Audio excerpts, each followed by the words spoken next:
C'est un plaisir de vous retrouver et merci pour votre fidélité. Le thème que j'ai choisi à votre intention, solutionner les causes très difficiles. Et pour cela, j'ai trouvé une parole dans le 5e livre de la Bible, le Deutéronome, chapitre 1, verset 17.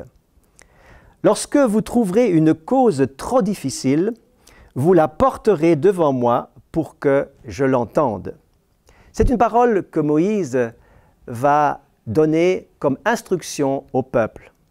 Il est chef d'un peuple immense qui doit être maintenant structuré et Dieu va lui donner cette injonction et ce principe de structurer toute chose en déléguant selon les secteurs nécessaires. Pourtant, les causes les plus complexes, les plus difficiles, doivent lui parvenir.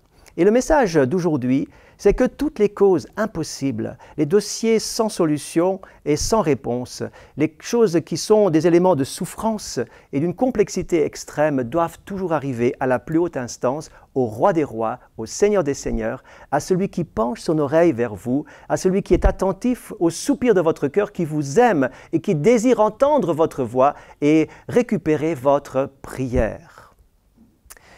Les causes difficiles.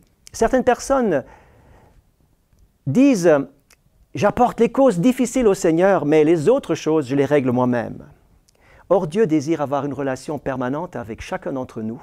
Au travers de Jésus, il désire qu'il soit impliqué, qu'il soit le Seigneur et celui qui dirige toute notre vie, même dans les détails. Or, il est absolument indispensable que les causes importantes, capitales et qui ont une orientation, qui ont des conséquences pour notre vie, puissent arriver vraiment correctement dans la prière auprès du Seigneur. Voici 2 éléments qui vont nous aider. Le premier, il est important de pouvoir lâcher prise sur le dossier qui vous tient à cœur, qui vous préoccupe, qui parfois même vous empêche de dormir.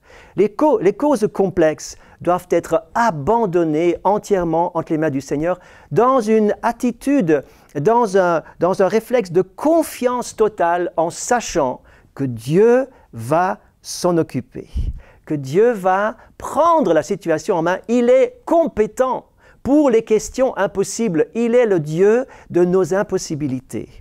Et lorsque nous lâchons entre ses mains, dans la confiance, la prière monte vers lui. Et Dieu a son temps et son moment pour intervenir. Il entend lorsque nous lâchons, lorsque nous cédons, lorsque nous lâchons prise sur ce qui est important et précieux pour nous. Et Dieu lui-même s'en occupera. Dans le psaume 37, nous trouvons un deuxième élément qui est absolument important. C'est, ici il est dit, « Recommande ton sort à l'Éternel, mets en lui ta confiance et il agira. Il fera paraître ta justice comme la lumière et ton droit comme le soleil à son midi. Garde le silence devant l'Éternel, espère en lui. » Garde le silence. Il est important de pouvoir attendre et bien écouter. Quelques exemples pour illustrer cela. Je me trouvais dans un moment difficile au niveau relationnel avec une situation qui me faisait souffrir et qui me pesait. Et j'ai apporté bien sûr cela dans la prière pour trouver une solution et j'ai fait ce qu'il fallait, me semble en tout cas. Mais à un moment donné, j'ai reçu cette parole de Dieu, patiente, patiente.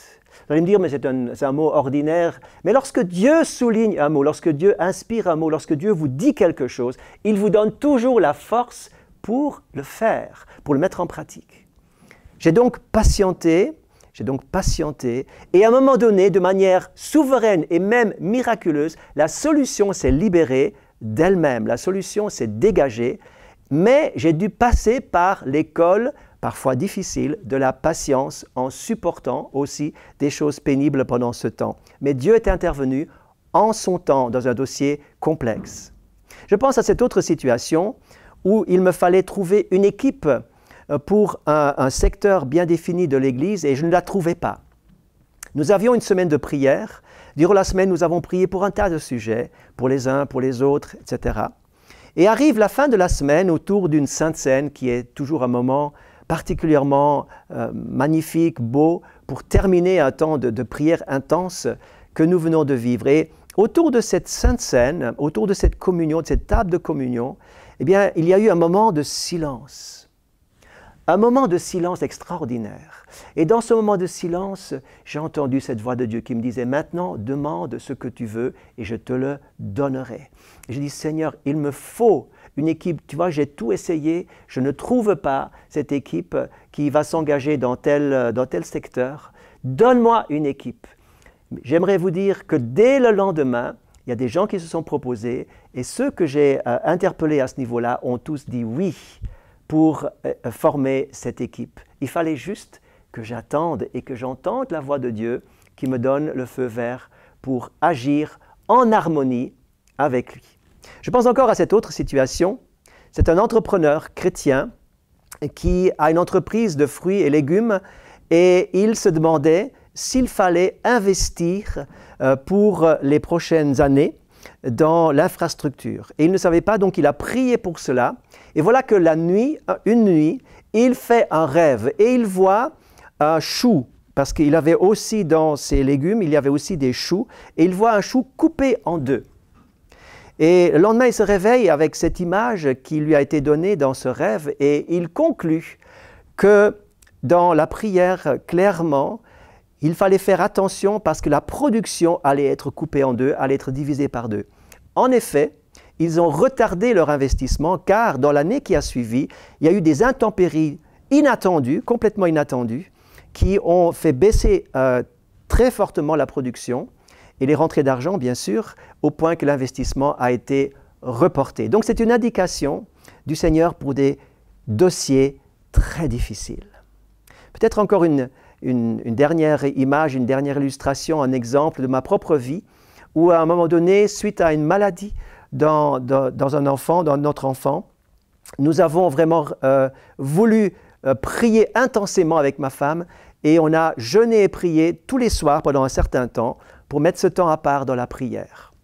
Et ce qui était extraordinaire, c'est qu'au bout d'un certain temps, eh bien, la solution est arrivée, le problème a été résolu, l'enfant a été guéri et nous avons reçu vraiment une paix et une force incroyables parce que le dossier a été amené ensemble dans la communion, dans l'unité. Ensemble, mari et femme, priant ensemble, nous avons vécu cette unité et cette force de la prière devant un dossier que nous ne pouvions pas gérer, mais que Dieu a entendu, qu'il a vu. Ainsi, mes amis, confiez vos dossiers difficiles, complexes, entre les mains de la plus haute instance et rassurez-vous, il prendra soin de vous, il exaucera. Soyez en communion avec Dieu, cultivez cette communion, soignez-la sans faille et vous verrez Dieu intervenir dans votre vie. Soyez bénis.